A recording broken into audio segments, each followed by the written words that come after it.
Hello, how is everybody? I hope at least you had the chance to enjoy a bit the nice weather. My name is Maria de Almeida. I am psychoanalyst, so if you have any questions about therapy or my videos, send me a message. You have all my contact details online. Today I wanted to talk to you about symptoms, what are they, why they happen, and how they can be interpreted. Let's begin. The starting point of the psychoanalysis is always the last effect. This means that we are going to work on the speech of the patient. So the patient will come to session and he will talk whatever he has in his mind. We are going to work on that, and we don't care if it's true or not. We are not going to investigate his real life, obviously, gladly, because we care about his psychic life. So, once the patient began to progress in his therapy, he will be able to begin to remove some symptoms. He won't need them anymore. That will leave a lot of spare energy that he can place in reality. Why is this? Because holding a symptom takes a lot of energy. So when they remove the symptom, all that energy will be available to transform himself and his reality. What are symptoms? Symptoms are a product of the unconscious, exactly the same as dreams. So to understand it, let's have a quick recap on what was a dream.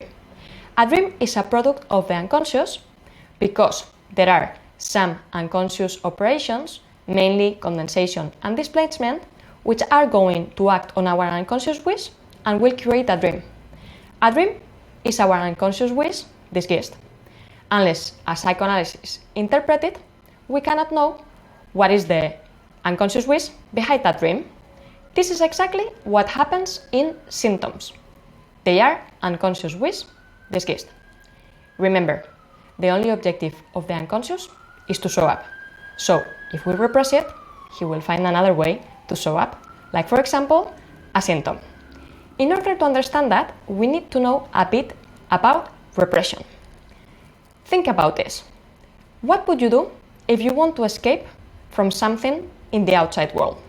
You will run away, correct? But how would you escape from something which is coming from your inside, from yourself? Repression. Repression is a mechanism which is going to push away from your conscious mind whatever you don't want to know about. However, the fact that we have repressed it doesn't mean that it's not there. It means that it has become repressed, that it has become unconscious. But because of that, it's going to be even more impactful because we have no longer control on it. So, this is why we said that whatever we repressed will come back in the form of a symptom, a lapsus, a forgetfulness. Luckily, every time we forget something, it's not because we have Alzheimer, it's because we have unconscious mind. Forgetfulness are the result of a conflict between an unconscious tendency and a conscious one. So, if you want to know why you are forgetting something, you need to go to a psychotherapist. And now I think you are going to be even more surprised, and is that symptoms can be interpreted. They have a meaning. Let's begin by the beginning. Let's take, for example, deliriums. Delirium is a very common symptom. Believe it or not, it not only happens in mental health disorders like psychosis or paranoia. They also happen, for example, in hysteria and obsessive neurosis. So, how can we interpret a symptom? Main difference of psychoanalysis and another therapies is that in psychoanalysis, what we do is that we let the patient talk, as opposed to other therapies in which they will medicate the patient to avoid him becoming delusional or suffering from delirium. In psychoanalysis, what we do is we let the patient talk. And at the beginning, we would think, oh my God, this delirium is totally crazy, it's senseless, it's pointless to try to listen to this person, I don't know what he's saying. But it does have a meaning if you interpret it. Guess what? What was the dreams? The dreams, it happened exactly the same. If we tell our dreams, we will think, oh my God, this is so extravagant, it's illogical. Yes, it is connected to my life, but in a very extravagant way. This is exactly the same, what happens with deliriums. People who suffer from deliriums suffer from them, and live their lives according to them because they find it very difficult to differentiate reality from fantasy. So, once that the symptom is interpreted, the patient no longer needs it because, believe it or not, a symptom is a necessary response to an unconscious process. You will understand this with an example.